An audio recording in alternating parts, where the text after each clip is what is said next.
আমার অস্বীকার করবি? তুই তো ছিলি নির্জীব, আমি আল্লাহ তোরে সজীব বানাইছি। তুই তো ছিলি নিষ্প্রাণ, আমি আল্লাহ তোরে প্রাণ দিয়েছি। প্রাণ দেওয়ার পরে কেউ বিল্ডিং এর মালিক, প্রাণ দেওয়ার পরে কেউ এমপি মন্ত্রী বক্তা তক্তা, প্রাণ দেওয়ার পরে কই মেম্বার চেয়ারম্যান, প্রাণ দেওয়ার পরে কেউ টিনের ঘরের মালিক, মাটির ঘরের মালিক। আল্লাহ কয় আমি আল্লাহ তোরে প্রাণ দেওয়ার পরে এতে কিছু দিয়েছি, আমি আল্লাহ তোর সব স্তব্ধ করে দিব একটা থাবা দিয়া, ওই থাবার নাম হলো মৃত্যু। আরে এই পৃথিবীর মানুষ বড় স্বার্থপর, সব ভাগ নেয় এই মরণের কষ্টের ভাগ নেয়। আরে বেটা এই মুহূর্তে পেটে ব্যথা উঠছে, আল্লাহ ব্যথা ভালো করো, সব ভাগ নিব কিন্তু পেটে ব্যথার ভাগ নিত না। এই পৃথিবীর মানুষ অনেক কিছুর ভাগ নেয় কিন্তু কষ্টের ভাগ নেয় না। কথা কোন ঠিক কিনা? এ আমার মা, রঙের ঘোড়ার কত দূরাই বাগো মা, এখনো সময় আছে, একবার খেয়াল কইরা দেখো তোমার গায়ে হলুদটাই ধরো না তোমার মৃত্যুর গোসল। কথা কোন ঠিক কিনা? তোমার গায়ে হলুদের পর বিয়ের দিন নতুন জামাটাই ধরো না কাফনের কাপড়, তোমার নতুন গাড়িটাই ধরো না মসজিদের পালকি, তোমার বাসর ঘরটাই ধরো না অন্ধকার কবর। তার মানে আসল নায়র ও দুনিয়ার ঘর না, আসল নায়রের জায়গা হলো অন্ধকার কবর। ঠিক কিনা? মাগো মা, ও আম্মা, এখনো সময় আছে, নিজেকে সংশোধন করে নাও, কারণ তুমি যদি সংশোধন হয়ে যাও তোমার সন্তান আল্লাহর ওলি হয়ে যাবে। কথা বলেন ঠিক কিনা? এই জন্য আমার যুবক ভাইয়েরা, আল্লাহ রাব্বুল আলামিন কোরআনে বলছেন আমি আল্লাহ তোমারে মৃত্যু দিব, মৃত্যুর থাবার মাধ্যমে তোমার সব মালিকানা শেষ, মৃত্যুর মাধ্যমে চেয়ারম্যানগিরি শেষ, মৃত্যুর মাধ্যমে বক্তাগিরি শেষ, মৃত্যুর মাধ্যমে এমপিগিরি শেষ, মৃত্যুর মাধ্যমে দুনিয়ার মালের মালিকানা শেষ। এরপরে যে ঘরের মধ্যে যাব, জবানটা খুলি বলুন ঘরের নাম কি? আর জোরে বলেন নাকি? ওই ঘরের নাম হলো কবর। ওই কবরের আযাব আমরা সহ্য করতে পারবো না। বিদেশ বিরাজ্যের খবর চাইলেই মিনিটে নেওয়া যায়। বিটিকাল মিনার গুরুস্থানে কত লাশ পড়ে আছে, এই লাশগুলা সুখে কিনা দুঃখে আছে, আমার বাপ সুখে কিনা দুঃখে আছে, আমার মা সুখে কিনা দুঃখে আছে, একটা সেকেন্ডের জন্য জানতে পারলাম না, একটা সেকেন্ডের জন্য জানতে পারলাম না। বন্ধুরা রে আমার,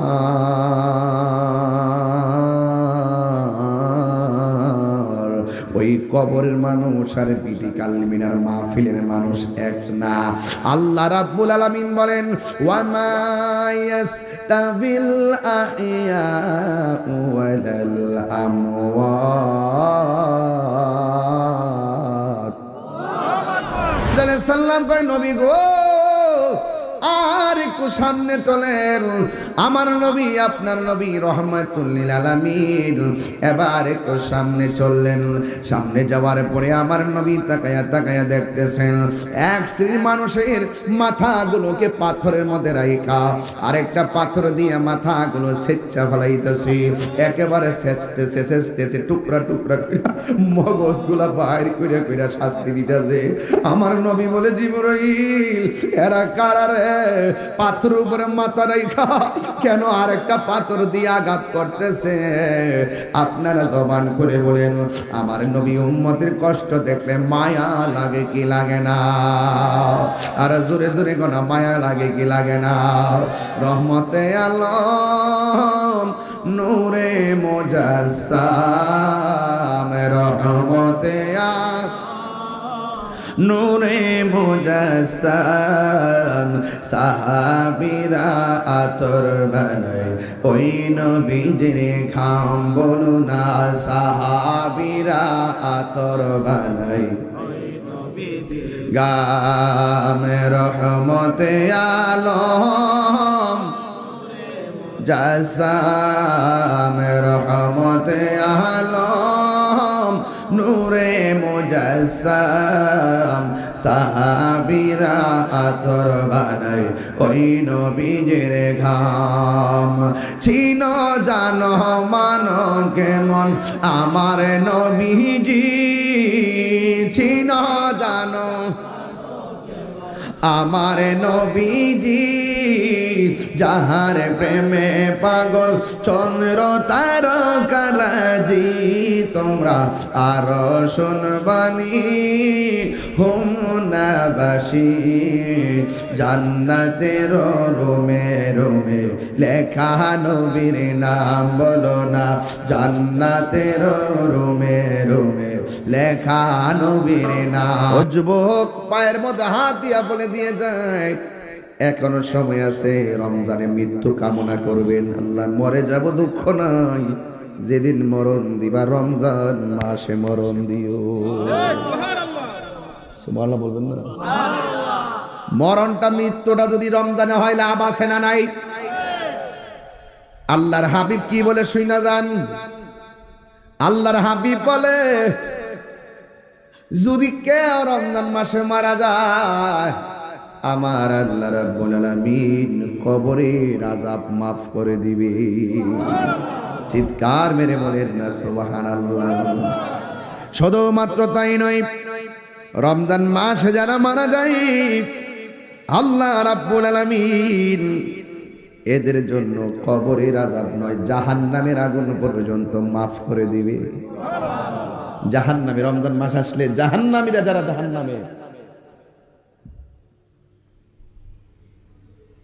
জাহান্নামীরা যেখানে জাহান্নামে সেই জাহান্নামীদেরকে পর্যন্ত আল্লাহ মুক্তি করে দেয় এই রমজান মাসটা কত দামি দেখছেন ইতকুম মিনান নার জাহান্নাম থেকে মুক্তি দেয় মারহাবা জোরে কোন না কেন শুধু জাহান্নাম থেকে মুক্তি নয় রমজান মাসটা যখন আসে শয়তান আর জিনদেরকে আল্লাহ পাক শিকল দিয়ে বেঁধে ফেলে জাহান্নামের দরজাগুলোকে আল্লাহ পাক বন্ধ করে দেয় লাম ইফতাহ একটা দরজাও খোলা হয় না আল্লাহু আকবার কোন কেন একটা দরজা খোলা হয় না লাম ইফতাহ একটা দরজা খোলা হয় না শুধু তাই নয় জান্নাতের দরজাগুলো আল্লাহ পাক খুলে দেয় একটা দরজাও বন্ধ করা হয় না সুবহানাল্লাহ কইতেন না ওই সময় একজন লোক ওই যে উপর থেকে ডাক দেয় কে কল্যাণের পথে আসবে আসো আকবিল শুধুমাত্র ডাইকো না সামনে অগ্রসর হও আর যে অকল্যাণ কামনা করো আকসির থেমে যাও আর সামনে যেও না যারা চাচ্ছ কল্যাণ চাও আমি আমার আল্লাহ দিবেন আর যারা মন্দ চিন্তা করতেছো এখানে থেমে যাও মন্দ কাজ করো না চিৎকার মেরে করো মারহাবা বুঝতেছেন কথা বুঝতেছেন আল্লাহর হাবিব সাল্লাল্লাহু আলাইহি সাল্লাম বলেছেন আমি ভূমিকা একটু অন্য একটু তেলাওয়াত করে আয়াতটা ওয়াজটাকে সাজাই নিলাম কষ্ট হয়েছে আপনাদের কষ্ট হচ্ছে আমার যুবক ভাইয়েরা আল্লাহ রাব্বুল আলামিন বলেন আমি আল্লাহ মৃত্যু দিয়ে তোমার সব স্তব্ধ করে দিব এরপরে আপনারে আমার আল্লাহ রাব্বুল আলামিন একটা ঘর নির্ধারণ করেছেন ওই ঘরের নাম হলো কবর আমার নবী আপনার নবী বলেন কবর কাহার জন্য জান্নাতের বাগান আবার কবর কাহার জন্য জাহান্নামের গর্ত কেমনে সহ্য করব জাহান্নামের আগুন আমার পক্ষে সম্ভব না আপনাদের পক্ষে সম্ভব না এ আমার মা রঙের ঘোড়ার কত দূরাই বাগো মা এখনো সময় আছে একবার খেয়াল কইরা দেখো তোমার গায়ে হলুদটাই ধরো না তোমার মৃত্যুর গোসল কথা কোন ঠিক কিনা তোমার গায়ে হলুদের পর বিয়ের দিন নতুন জামাটাই ধরো না কাফনের কাপড় তোমার নতুন গাড়িটাই ধরো না মসজিদের পালকি তোমার বাসর ঘরটাই ধরো না অন্ধকার কবর তার মানে আসল নায়র ও দুনিয়ার ঘর না আসল নায়রের জায়গা হলো অন্ধকার কবর ঠিক কিনা মাগো মা ও আম্মা, এখনো সময় আছে, নিজেকে সংশোধন করে নাও। কারণ তুমি যদি সংশোধন হয়ে যাও, তোমার সন্তান আল্লাহর ওলি হয়ে যাবে। কথা বলেন ঠিক কিনা? এই জন্য আমার যুবক ভাইয়েরা, আল্লাহ রাব্বুল আলামিন কোরআনে বলছেন, আমি আল্লাহ তোমারে মৃত্যু দিব। মৃত্যুর থামার মাধ্যমে তোমার সব মালিকানা শেষ, মৃত্যুর মাধ্যমে চেয়ারম্যানগিরি শেষ, মৃত্যুর মাধ্যমে বক্তাগিরি শেষ, মৃত্যুর মাধ্যমে এমপিগিরি শেষ, মৃত্যুর মাধ্যমে দুনিয়ার মালের মালিকানা শেষ। এরপরে যে ঘরের মধ্যে যাব, জবানটা খুলে বলুন, ঘরের নাম কি? আর জোরে বলেন না কি? ওই ঘরের নাম হলো কবর। ওই কবরের আযাব আমরা সহ্য করতে পারবো না। বিদেশ বিরাজ্যের খবর চাইলেই মিনিটে নেওয়া যায়। বিটিকাল মিনার গুরুস্থানে কত লাশ পড়ে আছে। এই লাশগুলা সুখে কিনা দুঃখে আছে, আমার বাপ সুখে কিনা দুঃখে আছে, আমার মা সুখে কিনা দুঃখে আছে। একটা সেকেন্ডের জন্য জানতে পারলাম না, একটা সেকেন্ডের জন্য জানতে পারলাম না। বন্ধুরা রে আমার,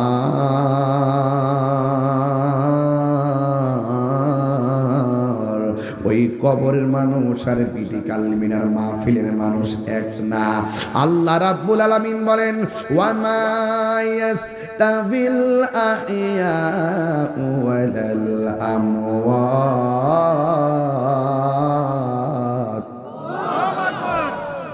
যারা মুর্দা এবং যারা জিন্দা তারা এক। আপনাদের সবাইকে নিয়ে যদি বিটিকাল মিনা গুরুস্থানে যায়, কবরে দুই হাত নিচে মানুষ কেমন আছে আমরা কি বলতে পারবো? ওদের কবরে যদি জাহান্নামের আগুন থাকেও আমরা কি নিভাইতে পারবো? আর আমরার ঘরে যদি আগুন লাগে, মানুষ নিভাইতেও আসবে, আবার ফায়ার সার্ভিসও আসবে। এই জন্য বলছে উপরের মানুষ আর নিচের মানুষ এক না। ওই আযাব কেউ দেখে না, ওই আযাব আমার রাসূল দেখতেন। পৃথিবীতে দুই শ্রেণীর লোক কবর আযাব দেখবে না, কবর আওয়াজও শুনবে না। একটা হলো মানুষ আর একটা হলো জিন। কেন শুনবে না? জিনেরও হিসাব হবে, মানুষেরও হিসাব হবে। আল্লাহ বলছেন, ইন্নাল্লাহা ইউসমিউ মান ইয়াশা, আমি আল্লাহ যাকে ইচ্ছা করি তাকে কবরের আযাব দেখার ক্ষমতা দান করি।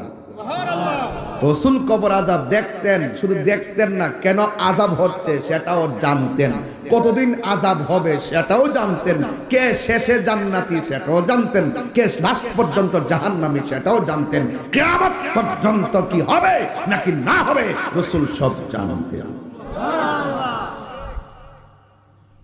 সেই রাসূল কি আমরার মতো? আমরার মতো? বাংলাদেশের কিছু মানুষ আছে যারা রাসূলুল্লাহকে চিনেও চিনে না, বুঝেও বুঝে না। ওরা জাস্ট মুখে নবীর নামটা নেয় শুধুমাত্র বাঁচার জন্য, কিন্তু হাকিকতে ওরা দুশমনে রাসূল। কথা বলেন ঠিক কিনা বলেন? এই ক্রিটিক্যাল মিনার বেড়াই সব তরিকাপন্থী আমার আব্বারা, রাসূলুল্লাহ কবর আযাব দেখার ক্ষমতা আছে না নাই? আরে দায়িত্বহীন কণ্ঠে কোন আছে না নাই? রাসূলকে বলছেন, ইয়া রাসূলুল্লাহ আপনি কবরে ডাল লাগাইছেন কেন? রাসূল বলেন, আমি ডাল লাগাইছি, আমি দেখতেছি দুইটা কবর আযাব হইতেছে। আল্লাহু আকবার। জিজ্ঞাসা কিসের জন্য আযাব হইতেছে? কয়েকটা লোক প্রস্রাব করে পবিত্রতা অর্জন করতো না, আর একটা লোক চুগলখুরি করতো। তো ডাল লাগাইছেন কেন? ডাল যতক্ষণ কাঁচা থাকবে ডাল আল্লাহর জিকির করবে, এই জিকির উসিলে আল্লাহ পাক কবর আযাব লঘু করে দিবে। তো রাসূল দেখছেও, আবার কেন আযাব হচ্ছে সেটা জানছেও, আবার কতদিন পর্যন্ত বালা থাকবো সেটা বলছো। তার মানে রাসূল যা হবে, যা হচ্ছে, যা হইতেছে, যা ছিল, যা আছে, যা থাকবে, রাসূলুল্লাহ সব জানতেন। আল্লামাকা মালাম তাকুন তারা, রাসূল যা জানতেন না সব আল্লাহ রাব্বুল আলামিন রাসূলুল্লাহকে জানিয়ে দিয়েছেন। জানাতে জানাতে এমন জানাইছেন, আর রহমান দয়াময় রহমান আল্লামাল কুরআন, যিনি শিক্ষা দিয়েছেন কোরআন। আল্লাহ রাব্বুল আলামিন বলছেন, এই কোরআনের জাহিরি বাতিনি প্রকাশ্য অপ্রকাশ্য সব কিছু, এমন কোন সূক্ষ্ম কণা নাই। ওয়ালা রাতবিউ ওয়ালা ইয়াবিসিন ইল্লা ফি কিতাবিম মুবিন, জলস্থলে এমন কোন সূক্ষ্ম কণা নাই যেই সম্পর্কে আমি কোরআনে বর্ণনা করি নাই। একটা জাহিরি আর একটা বাতিনি, একটা জাহিরি আর একটা বাতিনি, একটা জাহিরি আর একটা বাতিনি। হযরত মাওলা আলী বলেন, আমি যদি বিসমিল্লাহ তাফসীর করি 60টা উটের বোঝা হবে, তাফসীর শেষ হবে না।